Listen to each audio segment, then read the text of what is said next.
Vector sum से निकाला जाएगा। बात समझ गए?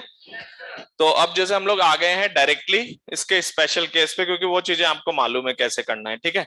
तो स्पेशल केस आ गए हैं प्रोजेक्टाइल मोशन पे। तो प्रोजेक्टाइल मोशन है motion under gravity in vertical plane. जैसे अभी हम पार्टिकल को अपवर्ड प्रोजेक्ट कर रहे थे, या डाउनवर्ड प्रोजेक्ट कर रहे थे, या फिर रेस्ट पे छोड़ रहे थे। इन तीनों कंडीशन पे क्या होता है कि पार्टिकल का पाथ कैसा था? स्ट्रेट लाइन था। तो डेफिनेटली वो मोशन अंडर ग्रेविटी है, फ्री फॉल है, लेकिन उसका पाथ कैसा है? Straight line. लेकिन अभी जो आप प्रोजेक्टाइल मोशन देख रहे हैं, ये भी मोशन अंडर ग्रेविटी है। पार्टिकल का एक्सेलरेशन जी है, इसको भी आप फ्री फॉल बोल सकते हो, लेकिन इसका जो मोशन है वो वर्टिकल प्लेन में होता है। किसमें? मतलब ये वन डायमेंशनल नहीं है, ये टू डायमेंशनल मोशन है। तो लिख लो प्रोजेक्टाइल मोशन में, देखो it is the two dimensional motion, it is the two-dimensional motion in vertical plane, in vertical plane.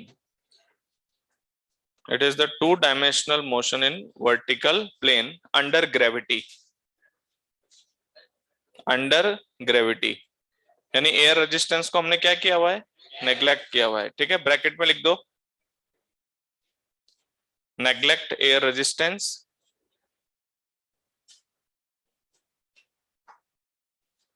Okay.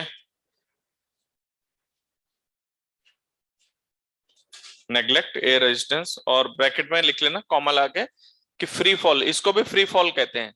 बात समझ गए? मोशन अंडर ग्रेविटी जो है उसको हम लोग फ्री फॉल कहते हैं, चाहे वो स्ट्रेट लाइन हो चाहे वो प्रोजेक्टाइल हो, फ्री फॉल कहा जाता है इसको, ठीक है। अब एक बात बताइए, एक प्रोजेक्टाइल बनाने के लिए क्या जरूरी होगा? तो मैंने चैप्टर के स्टार्टिंग में इतनी नॉलेज आपको दे दी है कि आप मोशन कैसे देखते हैं। तो मैंने आपको बताया था initial velocity zero, vertically up और वर्टिकली डाउन, इसका पाथ स्ट्रेट लाइन होगा। तो क्या हम इस वेलोसिटी को किसी एंगल पे प्रोजेक्ट करें? किससे? एक्सीलरेशन से। किससे? अगर एक्सीलरेशन के डायरेक्शन में या अपोजिट डायरेक्शन में या रेस्ट, इन तीनों पर कैसा पाथ है? Straight path. तो आपको एक्सीलरेशन से किसी वेलोसिटी पे प्रोजेक्ट करना पड़ेगा, यस और नो? तो नीचे लिखो for projectile motion, for projectile motion initial velocity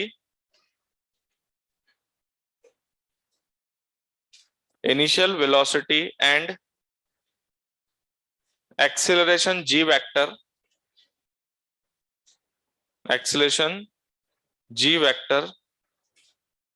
must have some angle between them। सही बात है क्या? must have some angle between them। अगर ऐसा नहीं है तो पाथ कैसा होगा? स्ट्रेट लाइन होगा। तो यू जीरो भी नहीं ले सकते आप। अगर कोई कह दे कि प्रोजेक्टाइल मोशन कराना है, ये पार्टिकल को छोड़ दो, तो क्या होगा? स्ट्रेट लाइन पाथ पे जाएगा। तो इनिशियल वेलोसिटी देना मस्ट है, और क्या होगा साथ के साथ? किसी एंगल पे देना। अब वो आप ऐसे भी दे सकते हो, ऐसे भी दे सकते हो, ऐसे भी दे सकते हो, आपकी मर्जी पड़े जैसे दे सकते हो, लेकिन वेलोसिटी और एक्सीलरेशन के बीच में कोई एंगल होना चाहिए। तो एक्सीलरेशन वर्टिकली डाउनवर्ड है जी। तो चलो एक बार सोच लेते हैं कि क्या सिचुएशन होगी इसमें। जैसे मान लो ये ग्राउंड है, मान लो मैंने कहीं से भी पार्टिकल को प्रोजेक्ट किया,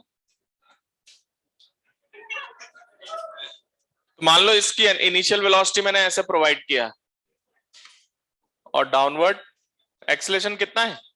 जी। क्या ये वर्टिकली डाउनवर्ड है? ओके। तो इस एक्सीलरेशन का काम है वेलोसिटी को बदलना, वेलोसिटी को बदलना, और वेलोसिटी का काम है पाथ को ट्रेवल कराना। तो बताइए dt टाइम बाद पार्टिकल थोड़ा सा आगे बढ़ेगा u के डायरेक्शन में, सही बात है। और एक्सीलरेशन के कंपोनेंट का काम होगा इस वेलोसिटी को बदलना। तो एक्सीलरेशन का एक कंपोनेंट आएगा टेंजेंशियल और एक नॉर्मल। इधर देखो, इस समय पर इसका at इतना है और an इधर है। तो ये तो क्या करेगा? वेक्टर घुमाएगा। तो नीचे घुमाएगा या ऊपर? मैंने आपको सिखाया था यहां से इसका सेंटर ऑफ कर्वेचर डिसाइड होगा, उससे इसको सर्कल पे घुमा के ले जाएगा dt टाइम के लिए, और टेंजेंशियल एक्सेलरेशन वेलोसिटी के ऑपोजिट डायरेक्शन में है, तो क्या होगा, वेलोसिटी को थोड़ा, तो dt टाइम बाद क्या होगा पता है, वेलोसिटी का एंगल थोड़ा नीचे आ जाएगा, और स्पीड डाउन हुई या अप हुई, स्पीड डाउन हो गई। अच्छा, अब ये वेलोसिटी और एक्सेलरेशन का एंगल फिर बदल गया, बताओ क्या आपको लगता है टेंजेंशियल नॉर्मल एक्सेलरेशन की वैल्यू में चेंज आया होगा? आवाज नहीं आई, क्योंकि वेलोसिटी ऐसे है, एक्सेलरेशन हमेशा नीचे ही है, बट वेलोसिटी लगातार अपनी डायरेक्शन बदल रहा है, तो टेंजेंशियल नॉर्मल लगातार बदलेंगे, लेकिन नेट एक्सेलरेशन कांस्टेंट है इसका, नेट एक्सेलरेशन कांस्टेंट है, किस डायरेक्शन में, वर्टिकली डाउनवर्ड। तो यहां पर आप देख सकते हो एंगल चेंज होने की वजह से, तो इसकी स्पीड थोड़ी डाउन हो गई क्या? चलिए वेक्टर ऐसे, अभी भी आपको दिख रहा होगा कि नॉर्मल इधर है और टेंजेंशियल पीछे है, तो स्पीड और घूम के इधर आएगी, तो ये लास्ट, मान लीजिए इसकी वेलोसिटी वेक्टर घूमते घूमते घूमते घूमते ये ऐसे आ गया, ठीक है, वेलोसिटी का वेक्टर ऐसे घूमते घूमते, तो पाथ आप समझ रहे हो कैसा पाथ मैं क्यों बना रहा हूं, सेंटर ऑफ कर्वेचर को देख देख के बना रहा हूं।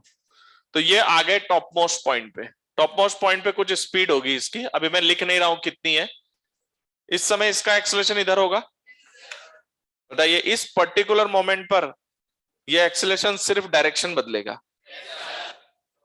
क्योंकि खुद ही नॉर्मल है, फिर थोड़ी देर बाद क्योंकि नॉर्मल इधर है तो इसका वेक्टर और नीचे आ जाएगा, तो और वेक्टर नीचे आने के बाद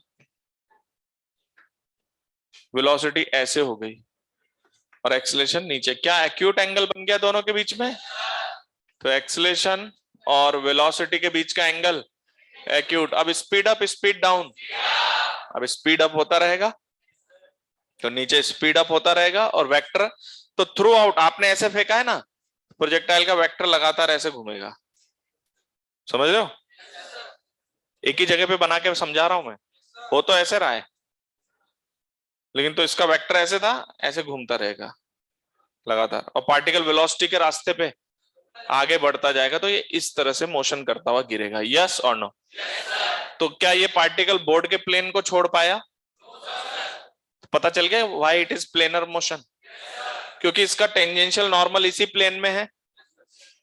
तो आपने अगर पार्टिकल को ऐसे फेंका, इधर देखो ऐसे फेंका, तो इनिशियल वेलोसिटी और एक्सेलरेशन का जो प्लेन बनेगा उसी प्लेन में जाना है इसको। ऐसे फेंकते हो तो मैं ऐसे फेंक देता हूं इधर से ऐसे, तो इनिशियल वेलोसिटी और एक्सेलरेशन का जो प्लेन बनेगा पार्टिकल उसी प्लेन में चला जाएगा, यस और नो? तो it is a projectile motion, definitely planar motion है। कैसा मोशन है? प्लेनर मोशन है on a curved path, straight path. तो net acceleration of the particle is constant, but tangential and normal is continuously changing. इतना समझ में आ गया? अब आती है बात, ये तो हुआ पार्टिकल को फेंका, यहां तक अच्छा लगता है, अब इनके मैथमेटिकल एनालिसिस करने होंगे आपको। तो एक बात बताइए, इसको एनालाइज करने के लिए, क्योंकि ये बोर्ड के प्लेन से तो निकलेगा ही नहीं, तो ऐसा करते हैं बोर्ड के प्लेन में दो वेरिएबल मान लेते हैं, हाँ या ना? तो दो म्यूचुअली परपेंडिकुलर मान लेते हैं। म्यूचुअली परपेंडिकुलर क्यों? नहीं नहीं, प्लेन तो बनेगा, लेकिन दो डायरेक्शन जो एजम्पशन होंगे वो म्यूचुअली परपेंडिकुलर ही क्यों होंगे? किसी 60 डिग्री के एंगल पे क्यों नहीं ले लेते हम दो को? हाँ, रेक्टेंगुलर कंपोनेंट ही क्यों? जैसे मैं बताता हूं आपको, आप अगर दो म्यूचुअली परपेंडिकुलर लेंगे तो y वाले को x से कोई मतलब, और x वाले को, ये मुझे पता कैसे चला? मुझे पता है कि मान लो मैं यहाँ x और y लिख दूंगा, तो आपको पता है जब मैं एक्सप्रेशन में वेक्टर लगाऊंगा तो आई कैप को आई कैप से ही मतलब होगा, जे कैप को और के कैप को, आई का जे में कोई रोल। तो अगर आप ये कहो कि सर हमने दो डायरेक्शन ले ली, एक इधर ले लिया एक इधर ले लिया, दोनों 60 डिग्री पर है, दोनों एनालाइज करके सॉल्व कर लें तो गलत हो जाएगा। क्यों? क्योंकि 60 डिग्री का अगर एंगल लेते हो तो वो दोनों एक दूसरे पर डिपेंडेंट आ जाएंगे, तो हमें क्या करना है? इंडिपेंडेंट रखना है। इंडिपेंडेंट इसलिए रखना है कि एक डायरेक्शन दूसरे डायरेक्शन से इंडिपेंडेंट हो, और उनका म्यूचुअली परपेंडिकुलर प्रोजेक्शन मिला देंगे हम, तो उससे नेट वैल्यू आ जाएगी। लेकिन दो 60 डिग्री पर लेकर अगर आप मिलाना चाहोगे तो 60 डिग्री पर मिलाना चाहोगे तो आंसर आपका नहीं बैठेगा, क्योंकि वो दोनों एक दूसरे पर डिपेंडेंट है। वरना आप मोशन तो किसी भी दो डायरेक्शन में एनालाइज कर सकते हो। तो बताइए, अगर मुझे इसकी नेट वेलोसिटी चाहिए आफ्टर टाइम टी, ध्यान से समझना, क्वेश्चन हम बाद में करेंगे, पहले क्वेश्चन की प्लॉट की कैसे किया जाता है। तो अगर मैं किसी टाइम इनिशियल वेलोसिटी देके मैं किसी टाइम टी पर वेलोसिटी पूछता हूं, तो आपको पता है कि आपसे नेट वेलोसिटी पूछी जा रही है, यस और नो। और जब हम आपसे नेट वेलोसिटी पूछेंगे तो आपको क्या करना है, दो म्यूचुअली परपेंडिकुलर डायरेक्शन लेकर, चाहो तो पूरी इक्वेशन को वेक्टर में बदल दो। किसमें बदल दो? तो आपका आई कैप, जे कैप, के कैप, जैसे आप चाहते हो कि सर मैंने एक ये डायरेक्शन ले लिया और एक ये ले, इसको मैंने मान लिया आई कैप, इसको जे कैप, तो आप इनिशियल वेलोसिटी को इनके टर्म में रिजॉल्व कर दो, एक्सेलरेशन को इनके टर्म में रिजॉल्व कर दो, फिर आपके पास कांस्टेंट एक्सेलरेशन की जो इक्वेशन है v equals to u plus a t delta r equals to U T plus half A T square, तो ये जो इक्वेशंस हैं आप डायरेक्ट यूज कर सकते हो। तो पूरा वेक्टर में भी सॉल्व किया जा सकता है, या आप चाहो तो इस डायरेक्शन में 1D की इक्वेशन लगा लो। किसकी? अब 1D में, क्योंकि ये कांस्टेंट एक्सेलरेशन है तो उसके अकॉर्डिंग हम बात करेंगे। फिलहाल मैं कह रहा हूं इस डायरेक्शन में सारे 1D के इक्वेशन लगा दो, इधर भी 1D के अकॉर्डिंग लिख लो, फिर बाद में दोनों का एक साथ वेक्टर सम कर लो। तो एक तो तरीका होता है कि दोनों कंपोनेंट को एक साथ डील करना, यानी वेक्टर से इक्वेशंस को लिखना। किससे? तो वेक्टर में क्या होगा, अगर मान लो आपको सिर्फ एक ही डायरेक्शन देखना है तो दूसरा डायरेक्शन जबरदस्ती साथ में चलेगा। बात समझते हो क्या? जैसे मान लो उसकी वेलोसिटी हुई 3 आई कैप प्लस 4 जे कैप, अब आपको उसके एक्स डायरेक्शन पे वर्कआउट करना है, आप जबरदस्ती बार बार वाई को भी लिख रहे हो, तो हम लोग क्या करते हैं, उनको एक्स और वाई में अलग अलग तोड़ के लिखते हैं। बात समझ गए? और बाद में फिर उनका वेक्टर एडिशन करते हैं। कंफर्म? तो आपके पास चॉइस है, दो म्यूचुअली परपेंडिकुलर कुछ भी ले सकते हो आप, टू म्यूचुअली परपेंडिकुलर, क्योंकि दो म्यूचुअली परपेंडिकुलर आपस में क्या होते हैं, तो एक देखेंगे दूसरा अलग से देखेंगे और दोनों को मिला देंगे आगे ले जाके। समझ गए? जैसे मान लो मैं इस डायरेक्शन में इसकी फाइनल वेलोसिटी निकाल लूं, इस डायरेक्शन में फाइनल वेलोसिटी निकालो, तो नेट वेलोसिटी के लिए उन दोनों का, तो एक इधर है और एक इधर है, जैसे मैंने अपने फिंगर रखे हुए हैं। समझ में आ रहा है क्या? तो फिर उसके अकॉर्डिंग आप वेक्टर सम करके निकाल सकते हो। तो दो म्यूचुअली परपेंडिकुलर मानना आपकी चॉइस है, यस और नो, जिसमें आपको 1D की इक्वेशंस लिखनी है। बात समझ गए? 1D की इक्वेशन से मतलब x हो गया, dx बाई dt हो गया, और dv बाई dt हो गया। तो 1D के करस्पॉन्डिंग अगर कांस्टेंट है तो कांस्टेंट एक्सेलरेशन की इक्वेशन लिखेंगे, कांस्टेंट वेलोसिटी है तो कांस्टेंट वेलोसिटी की लिखेंगे, और कोई वेरिएबल एक्सेलरेशन है तो वेरिएबल एक्सेलरेशन की इक्वेशन लिखेंगे। अभी प्रोजेक्टाइल पे बात नहीं कर रहा हूं, जनरल बात कर रहा हूं। अब मुझे बताओ, इस केस में अगर मैं ये दो म्यूचुअली परपेंडिकुलर लेता हूं तो कैसे डील करूं? तो क्या मुझे वेलोसिटी को दोनों तरफ तोड़ना पड़ेगा? दोनों तरफ तोड़ना पड़ेगा, और फिर एक्सेलरेशन को भी दोनों तरफ ब्रेक करना पड़ेगा, हाँ या ना? तो इसका एक्सेलरेशन जैसे पार्टिकल जब भी है तो उसका वर्टिकली डाउनवर्ड है, लेकिन मेरा तो वर्किंग का स्टाइल में एक ये है और एक ये आ रहा है। मान लो ये एंगल थीटा है, तो क्या इधर ये जी कॉस थीटा और इधर जी साइन थीटा। तो अगर मैंने ये चूज किया म्यूचुअली परपेंडिकुलर, और मैं चाहता हूं कि एक बार मैं इसको देखूंगा और एक बार ये इसको देखूंगा, तो इन दोनों को मिलाकर हम नेट वेलोसिटी, नेट डिस्प्लेसमेंट, जो भी चीज पूछी जाए सब एनालाइज कर सकते हैं। मेरी बात समझ में? हो सकता है एनालाइज करने का तरीका थोड़ा बदल जाए। मेरी बात समझ में आ रही क्या? तो हो सकता है क्वेश्चन में वर्कआउट बढ़ जाए। अच्छा मुझे बताओ, अगर जी कांस्टेंट है तो मैंने जिस तरह से एक्सिस रखा है उसके करस्पॉन्डिंग जी कॉस थीटा कांस्टेंट है और जी साइन थीटा भी कांस्टेंट ही है क्या? तो क्या आपको लगता है this direction is also of constant acceleration and this direction is also of? तो मैं ये दो म्यूचुअली परपेंडिकुलर डायरेक्शन जिनके एक का एक्सेलरेशन है जी साइन थीटा और एक पर कांस्टेंट एक्सेलरेशन की, दोनों तरफ इक्वेशन लग जाएगी प्रोजेक्टाइल में, और फिर बाद में दोनों को मिलाकर नेट निकाल लेंगे, यस और नो? तो हम ऐसा कर सकते हैं, किसी भी डायरेक्शन को एनालाइज कर सकते हैं। बात समझ में आई बात? अब ध्यान से सुनना जो बोल रहा हूं। तो हम दो म्यूचुअली परपेंडिकुलर ज्यादातर सेलेक्ट करते हैं, हॉरिजॉन्टल और वर्टिकल। हॉरिजॉन्टल और वर्टिकल, उसमें एक रीजन है। रीजन ये है कि हॉरिजॉन्टल और वर्टिकल को अगर हम अलग अलग एनालाइज करें, ये भी म्यूचुअली परपेंडिकुलर है, इन दोनों को देखकर भी नेट एनालाइज किया जा सकता है। बात समझ गए? तो लेकिन इसको करने का एक फायदा है, एक्सेलेरेशन जी वर्टिकली डाउनवर्ड है क्या, तो इसका हॉरिजॉन्टल कंपोनेंट 0 हो जाएगा। तो जब मैं इसकी इनिशियल वेलोसिटी हॉरिजॉन्टल वर्टिकल में तोड़ूंगा और एक्सेलेरेशन को भी हॉरिजॉन्टल वर्टिकल में ले जाऊंगा, तो मुझे दिख रहा है कि एक्सेलेरेशन तो सिर्फ वर्टिकल में ही है, हॉरिजॉन्टल में। तो ये दो म्यूचुअली परपेंडिकुलर डायरेक्शन जो है ना, हॉरिजॉन्टल और वर्टिकल, उसमें से एक डायरेक्शन बहुत आसान है। कौन सी? हॉरिजॉन्टल, क्योंकि पार्टिकल की हॉरिजॉन्टल वेलोसिटी में कोई चेंज नहीं आएगा। It will move with the constant velocity because the component of acceleration is 0। अगर कोई स्टूडेंट ये कहे कि सर नहीं मैं तो हॉरिजॉन्टल वर्टिकल नहीं किसी एंगल पे चलूंगा, तो आंसर उसके भी निकल के आएंगे, लेकिन उसके सोचने का ढंग, उसके इक्वेशंस बनाने का तरीका अलग होगा, और उसके लिए कोई भी डायरेक्शन अनएक्सिलरेटेड नहीं है। तो हम लोग ज्यादातर क्या यूज करते हैं? हॉरिजॉन्टल और वर्टिकल। अच्छा, हॉरिजॉन्टल वर्टिकल दोनों बातें क्यों बोल रहे हैं पता है? जैसे मान लो आप पार्टिकल को किसी भी डायरेक्शन में एनालाइज कर सकते हो। यहां कितनी डायरेक्शन है? जैसे मान लो मैं आपसे कह दूं कि हॉरिजॉन्टल से 45 डिग्री के करस्पॉन्डिंग जाके मुझे वेलोसिटी बताइए एट एनी टाइम टी, तो आपको नेट थोड़ी पूछा है मैंने। मैंने क्या पूछा है आपसे? हॉरिजॉन्टल से 45 डिग्री पे, तो आप इनिशियल वेलोसिटी को लगाओ हॉरिजॉन्टल से 45 पे, एक्सीलरेशन को लगाओ हॉरिजॉन्टल से 45 पे, और उस डायरेक्शन का मोशन एनालाइज कर लो, हाँ या ना? फिर मैंने थोड़ी देर बाद कहा कि हॉरिजॉन्टल से 30 डिग्री वाला एनालाइज करो, आपने वो भी कर दिया। लेकिन क्या इन दोनों को मिला के नेट आएगा? नहीं आएगा, क्योंकि ये दोनों एक दूसरे के म्यूचुअली परपेंडिकुलर। तो याद रखना, ये जो म्यूचुअली परपेंडिकुलर वर्ड बार बार आएगा ना आपके सामने, वो आएगा नेट को डिफाइन करने के लिए। तो जब भी आपको कोई नेट वैल्यू चाहिए, तब दो म्यूचुअली परपेंडिकुलर उठाने हैं, चाहे हॉरिजॉन्टल वर्टिकल या चाहे ऐसे, ये आपकी चॉइस है। मेरी बात समझ में आई या नहीं?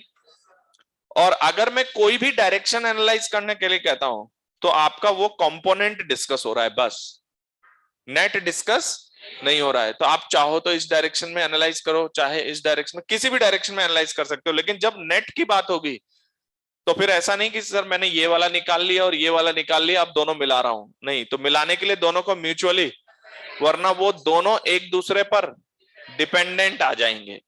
बात समझ गए क्या? तो नेट निकालने के लिए म्यूचुअली परपेंडिकुलर एनालाइज करना है, और चाहो तो आप किसी भी डायरेक्शन में कंपोनेंट एनालाइज कर सकते हो। बात समझ गए? और ऐसे म्यूचुअली परपेंडिकुलर मिलाने से नेट की वैल्यू आ जाएगी। क्या ये क्लियर है सबको? तो जो आपकी हैबिट है ना जनरली प्रोजेक्टाइल में, कि सिर्फ हॉरिजॉन्टल और वर्टिकल देख सकते हैं, ऐसा कोई जरूरी नहीं है। आपकी मर्जी पड़े कोई भी दो डायरेक्शन लो, लेकिन हो सकता है कि उसको समझने का तरीका अलग हो जाए। कैसे? जैसे मैं बताता हूं। जैसे आपको मैक्सिमम हाइट निकालना है, क्या करते हो आप लोग? क्या मैक्सिमम हाइट निकालना नेट का पार्ट है या कोई जनरल पार्ट है? कोई जनरल एनालिसिस है? तो आपने अगर हॉरिजॉन्टल और वर्टिकल सेलेक्ट किया, तो सबको ये बात पता है कि जब तक वर्टिकल वेलोसिटी है ऊपर जाएगा ही जाएगा। तो मान लो मैक्सिमम हाइट निकालना है, तो आपका थॉट क्या है कि सर जब तक वर्टिकल वेलोसिटी है तब तक, क्या उसके लिए हॉरिजॉन्टल पर कोई रेस्ट्रिक्शन है? तो आप एक डायरेक्शन डिस्कस कर रहे हैं, ओनली कंपोनेंट। समझ गए क्या? तो आप वर्टिकल डायरेक्शन एनालाइज करके मैक्सिमम हाइट की कंडीशन निकालने के लिए वर्टिकल वेलोसिटी को 0 करके फिर जो पूछा जाएगा वो निकालेंगे। यस और नो? लेकिन मान लो कोई स्टूडेंट बोले कि नहीं सर मैं तो हॉरिजॉन्टल वर्टिकल पे तो जाऊंगा ही नहीं, मुझे तो एंगल पे ही रहना है, तो अब ये बेचारा कैसे निकालेगा मैक्सिमम हाइट? मैं बताता हूं ये कैसे निकालेगा मैक्सिमम हाइट। तो ये इस डायरेक्शन को भी देखेगा, फिर इस डायरेक्शन को भी देखेगा, फिर क्या निकालेगा? दोनों पे जाके नेट वेलोसिटी निकालेगा, फिर नेट वेलोसिटी निकाल के उसका कंपोनेंट लेगा किधर? वर्टिकल में, और कहेगा कि अगर ये कंपोनेंट 0 है तो ये जगह उसकी क्या होगी? Maximum height. ध्यान से सुनते रहना, कॉम्प्लिकेटेड हो रहा है मामला। फिर उसको मैक्सिमम हाइट चाहिए, तो वो अब हाइट कैसे निकाले? अभी तो टाइम आया है, क्या है? टाइम। कि कहां पर कैसे निकाला उसने टाइम? दोनों वेलोसिटी निकाल लिए, ये और ये, और इन दोनों के कौन से कंपोनेंट मिलाए उसने? वर्टिकल। और उसको क्या कर दिया? क्योंकि कंडीशन तो वही है कि मैक्सिमम हाइट वहीं आएगा जहां पर उसकी वेलोसिटी, वर्टिकल वेलोसिटी जीरो हो जाएगी, समझ गए।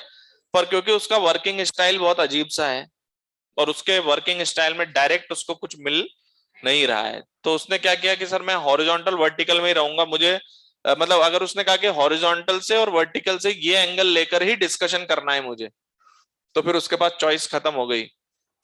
तो वो पहले नेट वेलोसिटी निकालेगा, फिर नेट वेलोसिटी का कौन सा कंपोनेंट जीरो करेगा, वहां से टाइम आएगा, फिर यहां से अगर हाइट चाहिए तो फिर यहां से वो पहले डिस्प्लेसमेंट निकालेगा, तो डिस्प्लेसमेंट भी इधर भी निकालेगा फिर इधर भी निकालेगा, फिर नेट डिस्प्लेसमेंट आएगा, फिर वो कहेगा कि सर ये नेट डिस्प्लेसमेंट का जो वर्टिकल है ना ये है हाइट, तो क्या उसको बहुत मेहनत करनी पड़ रही है, समझ में आई बात। तो कोई, एक मिनट रुक जाओ मुझे पूरा करने दो पहले। तो अगर आप इसमें अलग अलग डायरेक्शंस लेते हैं तो हो सकता है नेट एनालाइज करने के लिए या कोई डिस्कशन करने के लिए वो पार्ट बहुत ज्यादा टिपिकल हो जाए, बात मेरी समझ में आई या नहीं।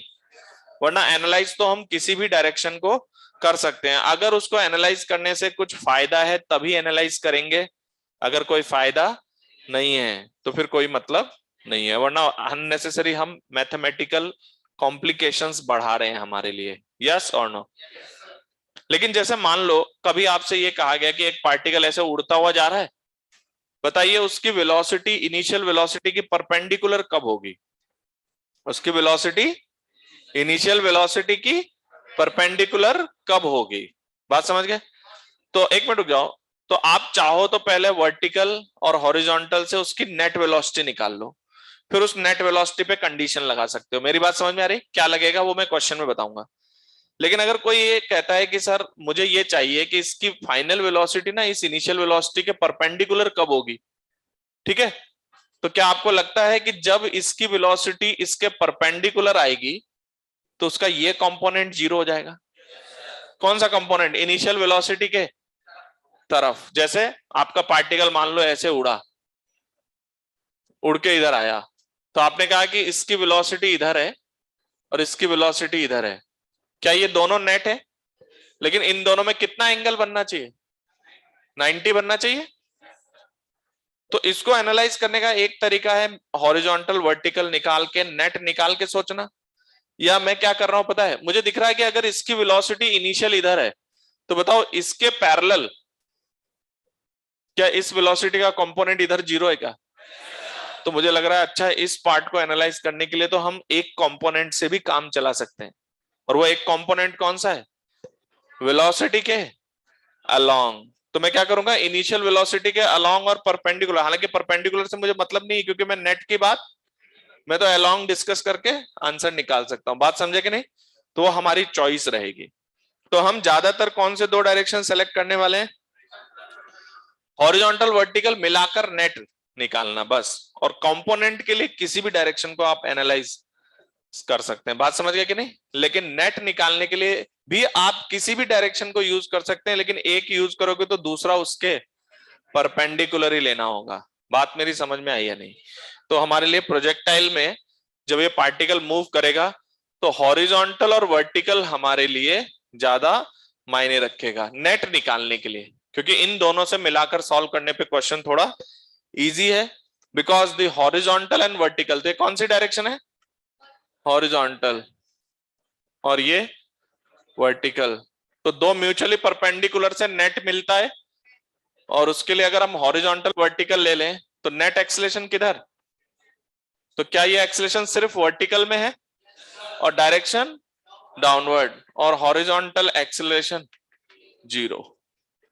तो ये बहुत अच्छा होगा, हॉरिजॉन्टल मोशन कांस्टेंट वेलोसिटी से चलेगा, यस और नो, और vertical motion with constant acceleration in vertically, अब आप प्लस मानते हो या माइनस मानते हो उसके करस्पॉन्डिंग आप इसको रखेंगे। और अगर आपको कोई डायरेक्शन एनालाइज करनी है तो आप उस डायरेक्शन पे सारे कंपोनेंट डिस्कस कर सकते हो, यस और नो। तो यहां पर ये लिख लो, इसके बाद रिमार्क लिख लीजिए कि हॉरिजॉन्टल मोशन इज अनएक्सेलरेटेड या कांस्टेंट वेलोसिटी का होगा।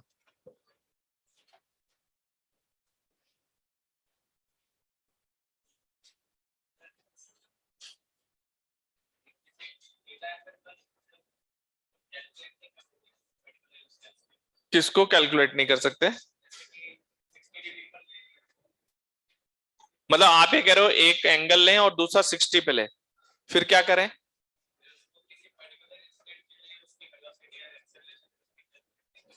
कैलकुलेट कर सकते हैं, लेकिन उन दोनों से जो फाइनल वैल्यूज निकालोगे ना, उन दोनों के वेक्टर सम से नेट वैल्यू नहीं आएगी आपके पास। समझ गए? नेट निकालने के लिए म्यूचुअली परपेंडिकुलर लेना होता है, क्योंकि म्यूचुअली परपेंडिकुलर एक दूसरे से इंडिपेंडेंट होते हैं। अगर किसी एंगल पे होंगे तो एक दूसरे पर उनका रोल आएगा, एक दूसरे पे रोल आएगा, तो नेट वैल्यू डायरेक्ट आप वेक्टर सम से नहीं निकाल सकते। भाई इसका मतलब ये हुआ, पता है क्या? जैसे मान लो एक वेक्टर आपका आई कैप है और एक जे कैप है, आपने लिखा V X I plus V Y J, ठीक है? तो क्या आपको लगता है आई को कभी जे से मतलब नहीं है? वेक्टर इक्वेशन लिखोगे तो आई आई के साथ जाएगा और जे जे के साथ। लेकिन मान लीजिए एक आपने आई कैप लिया और दूसरा आपने लिया जे कैप की तरफ नहीं, आपने लिए यहां से 60 डिग्री पर, तो यहां पर जो वैल्यू आप लिखोगे उसमें कॉस 60 आई कैप और साइन 60, तो क्या आई कैप वाला यहां मिक्स नहीं होगा इसके साथ? समझ में आ रहा है कि नहीं? तो उन दोनों को डायरेक्ट मिला देने से नेट वैल्यू नहीं आ पाएगी, क्योंकि एक दूसरे पर उनका डिपेंडेंसी है। बात समझ गए क्या? और म्यूचुअली परपेंडिकुलर यानी इसको इससे मिला देंगे तो हमारे पास आंसर क्रिएट हो जाएगा। नहीं आएगा जब मैं बोल रहा हूं बार बार, तो तुम क्यों उसको लाने के चक्कर में पड़े हो? तुम्हें कैसे पता आ जाएगा? खड़े हो, मैं डांट नहीं रहा हूं, मतलब आपको कैसे, आपने कहा ना आ जाएगा, पहले इस बात को साबित करो तब अगली बात करो, वरना नहीं। वेक्टर एडिशन तो करते हैं, लेकिन यहां पर ये वेक्टर एडिशन ऐसा नहीं है कि फोर्स में फोर्स को जोड़ा जा रहा है, आप उसकी वेलोसिटी निकालना चाहते हो, नेट, है ना? तो नेट वेलोसिटी आप कैसे निकाल रहे हैं? दो म्यूचुअली परपेंडिकुलर, क्योंकि इंडिपेंडेंट है, ये अलग डायरेक्शन है और ये अलग, तो इसकी कैलकुलेशन अलग है, इसकी कैलकुलेशन। मैं ये थोड़ी कर रहा हूं कि फोर्स से फोर्स को मिला के फोर्स निकाल रहा हूं, ऐसा काम नहीं हो रहा है। हम यहाँ नेट वैल्यू को निकालने के लिए दो अलग डायरेक्शन एनालाइज करेंगे। एक बात बताओ, अगर आपने एक डायरेक्शन सेलेक्ट किया और उसमें दूसरे डायरेक्शन का रोल है, तो फिर कैसे बचोगे? दूसरे डायरेक्शन का रोल आ रहा है ना? नहीं आ रहा है। जैसे अगर आप एक्स डायरेक्शन की बात करते हो, आप कैसे फंसोगे मैं बताता हूं। मान लो इसकी इनिशियल वेलोसिटी इधर यू नॉट है और इधर मान लीजिए इधर भी यू नॉट, 2u0 है और एंगल थीटा। अब आप इस डायरेक्शन में v equal to u plus a t लगा रहे हो, क्या ये वेलोसिटी ले सकते हो? क्यों? क्योंकि इसका कंपोनेंट भी तो है, क्योंकि इन दोनों का रिजल्टेंट है ना नेट। तो नेट लेके हॉरिजॉन्टल वेलोसिटी निकालने के लिए उसमें तो इसका भी रोल है, तो क्या आप इसको अलग और इसको अलग मिलाकर नेट निकाल सकते हो? नहीं निकलेगा। समझ गए क्या? लेकिन अगर मैं म्यूचुअली परपेंडिकुलर लेता हूं तो बहुत अच्छी बात है, क्योंकि इसकी नेट वेलोसिटी ये है, देखो अब मैं ये डायरेक्शन एनालाइज कर रहा हूं ना, इसको कोई फर्क नहीं पड़ेगा, क्योंकि इसका कंपोनेंट इधर गिर ही नहीं रहा है, इसलिए आपके इंडिपेंडेंट होंगे। नीचे लिख लो, the horizontal motion in projectile will be, the horizontal motion in projectile will be with constant velocity. और दूसरी लाइन में लिखे, the vertical motion, the vertical motion will be with uniform acceleration g, and vertical motion with uniform acceleration g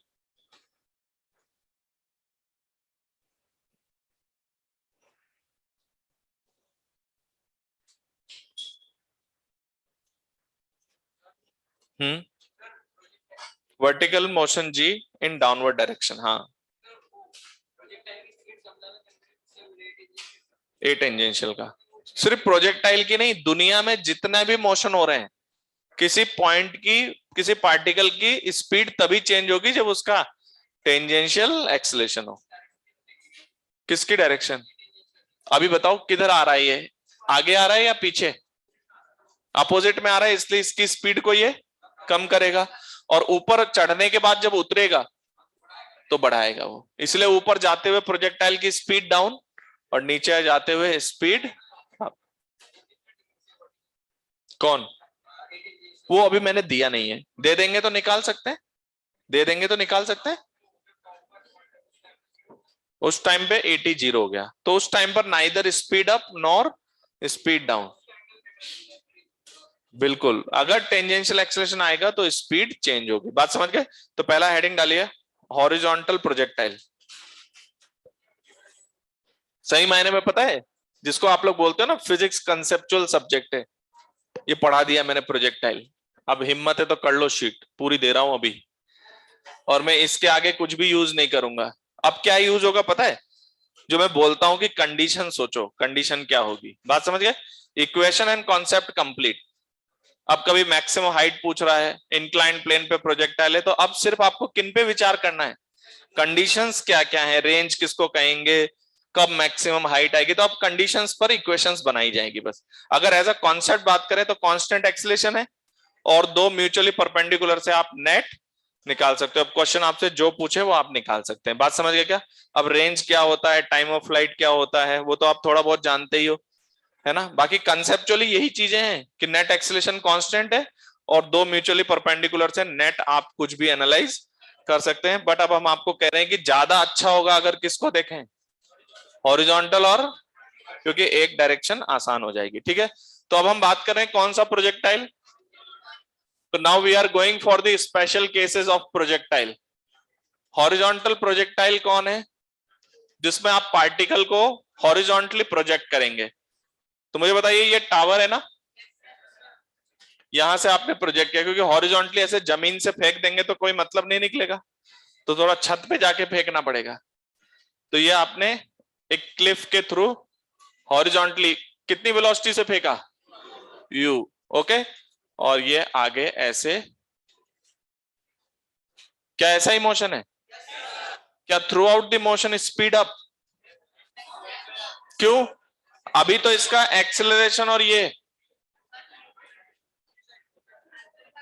perpendicular है, तो यहां तो neither speed up not speed down, but जैसे थोड़ा सा आगे बढ़ेगा वेलोसिटी नीचे, अब लगातार स्पीड बढ़ती जाएगी, वहां टकराएगा। ओके, तो याद रखना रेंज का मतलब क्या होता है, ये हॉरिजॉन्टल, इस डिस्टेंस को, हॉरिजॉन्टल डिस्प्लेसमेंट जो आता है इन टाइम ऑफ फ्लाइट, उसको हम क्या बोलते हैं, रेंज। कितनी देर तक उड़ेगा, ये इसका टाइम ऑफ फ्लाइट।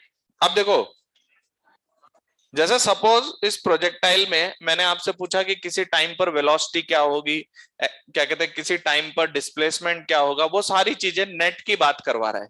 क्या पूछ रहा है, नेट। तो पहले हम जो बात कर रहे हैं वो हमारे कुछ कंडीशंस है। जैसे मुझे टाइम ऑफ फ्लाइट चाहिए, तो टाइम ऑफ फ्लाइट मतलब मुझे बस टाइम निकालना है कि कब टकराएगा। तो मैं सोच रहा हूं कि ऐसी कोई कंडीशन मिल जाए जिससे सॉल्व हो जाए। कोई कंडीशन पता है क्या कि टाइम ऑफ फ्लाइट पे कोई ऐसी वैल्यू हो जो पता हो कि टकराएगा तो क्या वेलोसिटी है, मालूम है क्या? मालूम तो नहीं है लेकिन निकाल तो सकते हैं। मालूम नहीं है लेकिन कैसे, नेट निकालने का तरीका होगा दो म्यूचुअली परपेंडिकुलर लेके। तो अगर हम दो म्यूचुअली परपेंडिकुलर से डिस्कस करते हैं तो इसकी हॉरिजॉन्टल वेलोसिटी हर जगह पर कितनी होगी, u। तो अगर मैं किसी रास्ते में बात करूं, इसकी हॉरिजॉन्टल वेलोसिटी कितनी है, u। अभी आप मुझे कहो तो मैं इधर और इधर भी एनालाइज कर सकता हूं, तो आप लोगों का दिमाग खराब हो जाएगा क्लास में। समझ गए क्या कि क्यों बेवजह, इतना आसान सी चीज है, हॉरिजॉन्टल और वर्टिकल एनालाइज कर लो।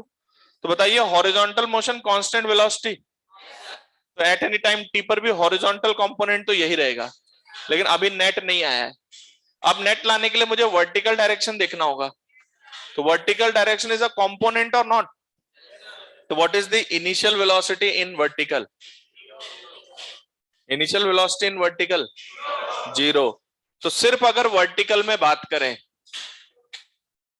मैं वर्टिकल डायरेक्शन डिस्कस कर रहा हूं, and that is v equals to u plus at। Vertical में मैंने डाउनवर्ड को क्या माना हुआ है, आपकी मर्जी है, अपवर्ड प्लस मान सकते हो आप, मुझे कोई दिक्कत नहीं, जैसे आप मानेंगे वैसे आपके इंटरप्रिटेशन होंगे। तो यहां पर आपको वेलोसिटी चाहिए, तो v इक्वल्स टू u कितना, क्योंकि ये कौन सा कंपोनेंट है, सब वर्टिकल कंपोनेंट है सारे। तो ये zero plus acceleration plus g into T, तो ये इसका वर्टिकल कंपोनेंट ऑफ वेलोसिटी आ गया। और हॉरिजॉन्टल आपको पता है, और नेट के लिए अब कोई दिक्कत नहीं है क्योंकि प्लेनर मोशन है, तो दो म्यूचुअली परपेंडिकुलर मिलाकर इसकी नेट वेलोसिटी आ जाएगी, जैसा कि अभी आपसे क्वेश्चन में पूछा नहीं गया है। अभी हम सिर्फ रेंज और टाइम ऑफ फ्लाइट निकालेंगे। तो क्या इसकी नेट वेलोसिटी निकल जाएगी?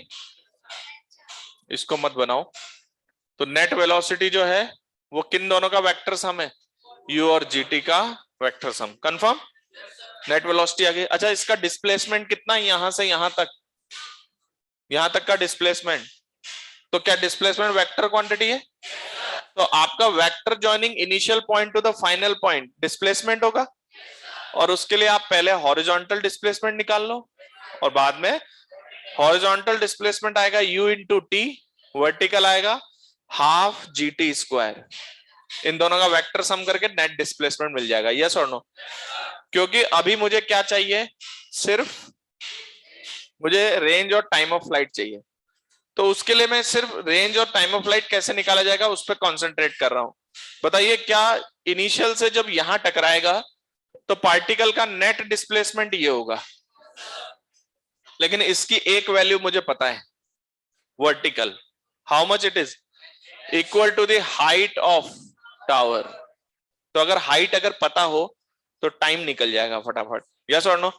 तो हाइट देखने के लिए मैं वर्टिकल मोशन एनालाइज कर रहा हूं, और वर्टिकल मोशन के लिए delta Y equals to U T plus half A T square. बताइए, at the T equals to time of flight delta Y equal to plus minus plus, because I am taking downward as initial velocity in vertical. समझ गए? Plus half G T square, time of flight T equals to under root two H by, ये क्या है इसका? Time of flight. समझ गए क्या? ये आ गया टाइम ऑफ फ्लाइट। तो टाइम ऑफ फ्लाइट जो निकालने के लिए मुझे सिर्फ वर्टिकल का ये पार्ट पता हो, इसी से सॉल्व हो जाएगा। इसके बाद मुझे क्या चाहिए? Horizontal range. तो हॉरिजॉन्टल रेंज नेट डिस्प्लेसमेंट है या क्या है? हॉरिजॉन्टल रेंज यहां से यहां तक की दूरी है। अब मैं इसको मोशन से अगर रिलेट करूं तो पार्टिकल का t equals to time of flight तक जितना डिस्प्लेसमेंट होगा उसका हॉरिजॉन्टल कंपोनेंट जितना होगा वो रेंज है। तो मुझे नेट की बात नहीं करनी है, मुझे सिर्फ हॉरिजॉन्टल कंपोनेंट की बात करनी है। So I am going for the horizontal component. तो हॉरिजॉन्टल कंपोनेंट पे delta X equals to you T लिख दिया मैंने डायरेक्ट। क्यों? क्योंकि एक्सेलेरेशन नहीं है, तो delta X equals to U T. तो हॉरिजॉन्टल डिस्प्लेसमेंट जब T equals to time of flight होगा तो डेल्टा एक्स आपका रेंज हो जाएगा। तो your range equals to U into time of flight, कितना? Under root two H by G. ये लीजिए, ये हॉरिजॉन्टल प्रोजेक्टाइल का टाइम ऑफ फ्लाइट रेंज है। वेरी गुड, रेंज है और ये टाइम ऑफ फ्लाइट है। कंफर्म? अब इनमें बहुत सारी चीजें पूछी जा सकती है, वो नेट भी हो सकती है, कुछ और भी हो सकती है। समझ गए? तो अब हम एक क्वेश्चन लिखेंगे, उसके थ्रू बहुत सारी चीजें पूछी जा सकती है। तो ये दोनों बातें याद रह जाएगी, time of flight and range. Time of flight is under root two h by g and range is u into time of flight. U t zero कैसे हुआ मतलब? थोड़ा जोर से बोलो। हाँ, delta x equal to you t कैसे हुआ? ये ये ये जीरो कैसे हुआ? इसकी नेट वेलोसिटी किधर है? हॉरिजॉन्टल। तो हॉरिजॉन्टल वेलोसिटी का vertical component, net velocity horizontal है इसलिए उसका वर्टिकल कंपोनेंट जीरो, क्योंकि हम उसके परपेंडिकुलर डिस्कस कर रहे हैं।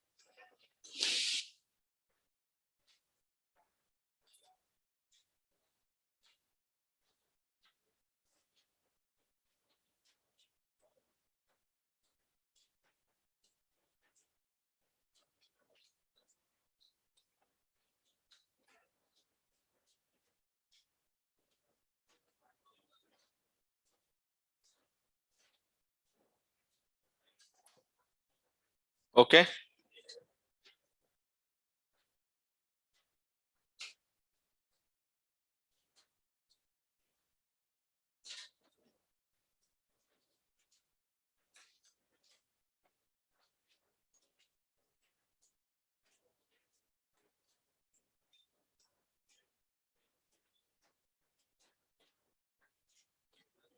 ओके, तो आपका पार्टिकल यूनिफॉर्म एक्सीलरेशन से जा रहा है, इतना समझ में आया?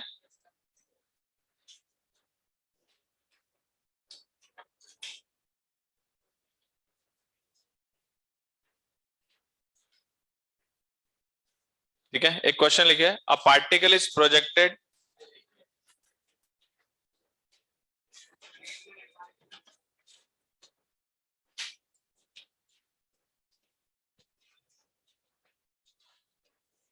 भैया वॉइस आ रही है अभी?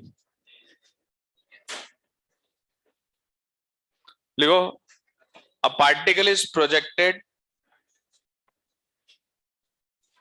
with initial velocity. A particle is projected with initial velocity 20 meters per second, 20 meters per second in horizontal direction, in horizontal direction from a tower of height, from a tower of height, height 125 meters, tower of height 125 meters. ठीक है, ठीक है, full stop लगा दो. Then find out, then find out. Question number 1 मैं बोलता जाऊंगा, आप लोग निकालते जाएंगे, ठीक है? तो क्वेश्चन नंबर 1 लिखिए, time of flight and range of the projectile. Time of flight and range of the projectile, फटाफट लिख दो.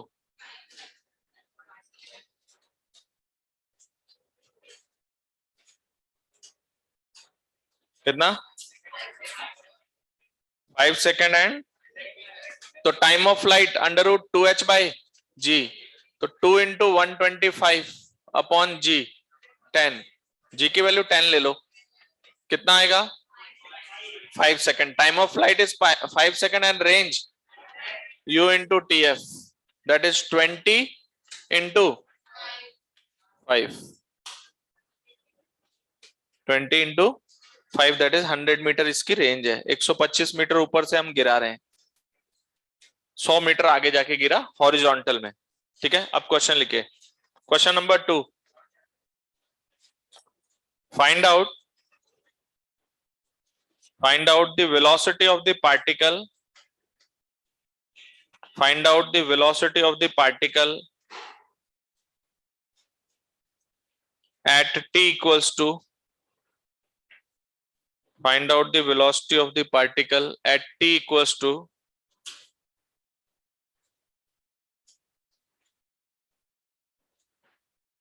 3 second, t equals to 3 second, and displacement of particle from, and displacement of particle from,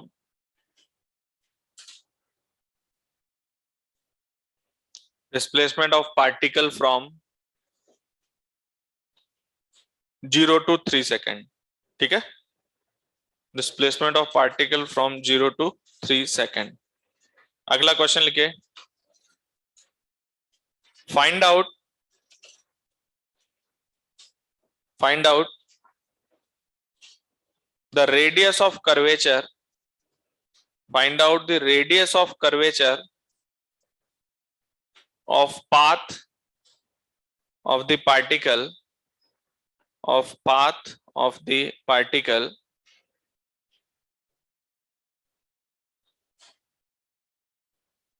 of path of the particle